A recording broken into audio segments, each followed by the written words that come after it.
మాది ఈరోజు బెండకాయ ఫ్రై, ఆకుకూర పప్పు, బెండకాయ ఫ్రై. బెండకాయ ఫ్రై నా స్టైల్లో నేను ఎలా చేస్తానో చూడండి. తాలింపు గింజలు, జీలకర్ర, పచ్చిపప్పు, ఆవాలు కలిపిన తాలింపు గింజలు, 2 ఎండుమిర్చి,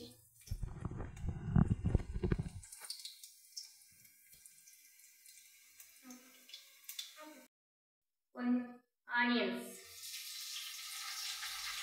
ఒకేసారి ఫ్రెండ్స్ ఆకుకూర పప్పుకి బెండకాయ ఫ్రైకి కలిపి ఉల్లిపాయలు అన్నీ వేసుకున్నాను ఫ్రెండ్స్. కొంచెం పప్పులో తాలింపు వేసేస్తాను, కొంచెం బెండకాయ ఫ్రైకి ఉంచుతాను.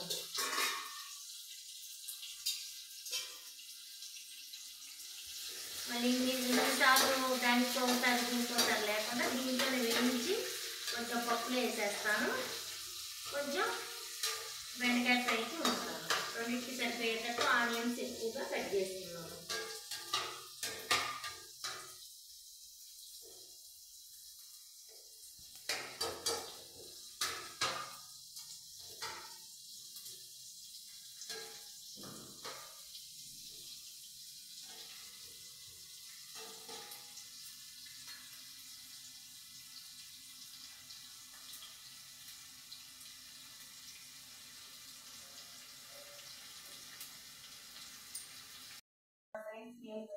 కొట్టి పచ్చాపచ్చి కొట్టి చిన్నిపాయ తాలింపులు, కరివేపాకు,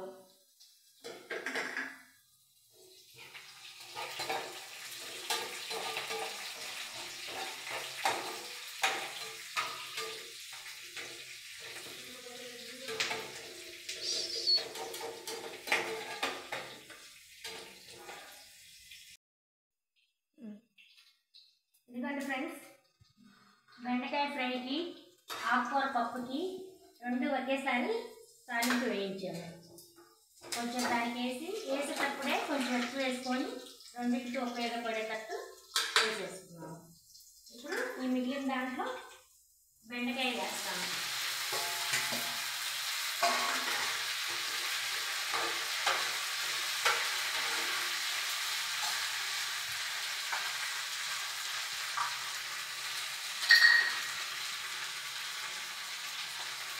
దీంట్లో కొంచెం పసుపు, అలాగే సాల్ట్ వేసి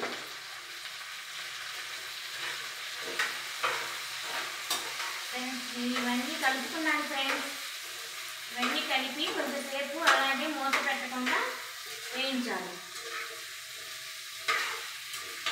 మూత పెడితే జిగటగా అవుతుంది ఫ్రెండ్స్ బెండకాయ కూర, అందుకని మూత పెట్టకుండా కొంచెంసేపు ఇలా వేగించాలి.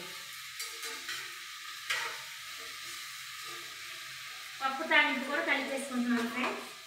ఆకుకూర పప్పు చూడండి ఎలా ఉందో.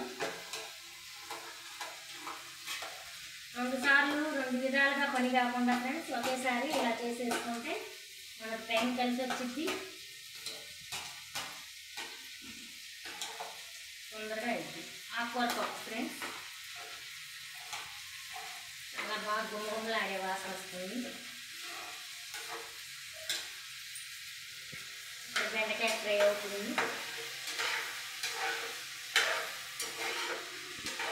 కొంచెంసేపు దీన్ని వదిలేయాలి. ఇలా వదిలేస్తే తర్వాత మొత్తం మెత్తబడిద్ది, మగ్గిపోయింది. మూత పెట్టకండి ఫ్రెండ్స్, ఎప్పుడు కూడా బెండకాయ ఫ్రైకి మూత పెట్టకూడదు, ఎందుకంటే జిగట్లాగా అయిపోయింది కూర. ఇదిగో ఫ్రెండ్స్ కొంచెం బాగా మగ్గిపోయింది, వేగుతూ ఉండాలి. అప్పుడప్పుడు ఇలా కలుపుతూ ఉండాలి. వేసిన తర్వాత ఒక 5 మినిట్స్ కలుపుకోవచ్చు ఫ్రెండ్స్, లేకపోతే జిగట అయిపోయింది కూర. ఒక 5 మినిట్స్ ఆగిన తర్వాత ఇలా మళ్ళీ అడుగంటకుండా ఇలా కలుపుకుంటూ ఉండాలి. ఇప్పుడు అవి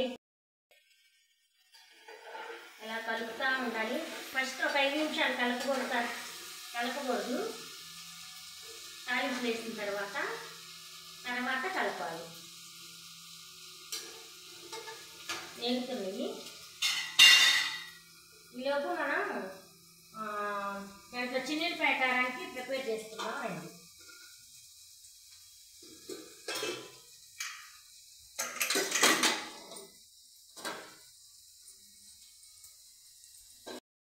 చిన్నిపాయ కారానికి రెడీ చేస్తున్నాను.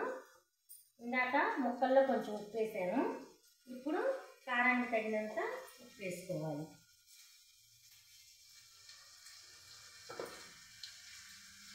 కారం, ఇది వచ్చేసి కొంచెం కొబ్బరి పొడి. ఎండు కొబ్బరి ముక్కలు వేయకుండా చిన్న జార్లో ఎగిరెగిరి పట్టుంది, అందుకని చెప్పి కొబ్బరి పొడి వేస్తున్నాను. తర్వాత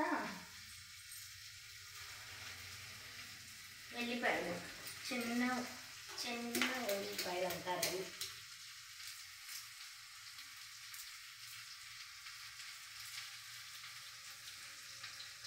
ఇవ్వండి ఫ్రెండ్స్, ఇవి పొట్టుతోటే వేసుకోవాలి ఫ్రెండ్స్, ఎందుకంటే ఈ పొట్టు తీసేసామనుకో మొత్తగా అయిపోయింది కారం, అందుకని పొట్టుతో వేసుకుంటే చాలా బాగా వచ్చింది.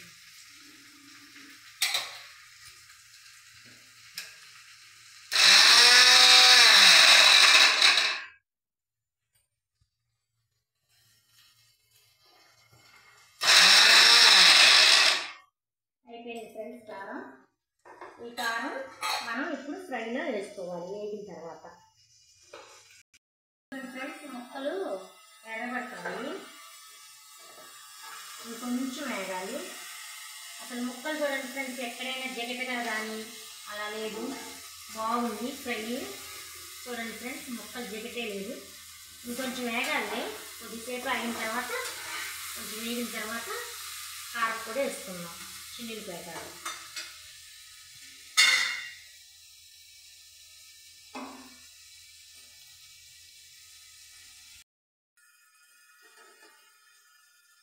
ఫ్రెండ్స్ వేగిపోయినాయి ఫ్రెండ్స్ ముక్కలు, చాలా బాగా వేగిపోయాయి. మరీ రోస్ట్గా ఉన్నా కూడా గట్టిగా ఉంటుంది ముక్కలు, అందుకని మీడియంగా వేగిపోయాయి.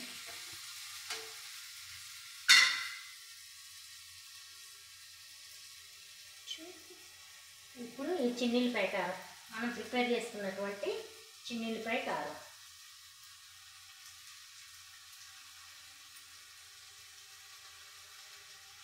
ఏ రోజుకి ఆ రోజు ఫ్రెష్గా వేసుకుంటేనే కమ్మటి వాసన వచ్చింది ఫ్రెండ్స్. వేసుకొని ఫ్రిడ్జ్లో పెట్టుకొని అవసరమైనప్పుడు వేసుకుంటారు చాలామంది, వాళ్ళు అనుకూలాన్ని బట్టి. నేనైతే అలా కాదు, ఎప్పటికప్పుడు ఫ్రెష్గా వేసుకొని వేసేసుకుంటాను.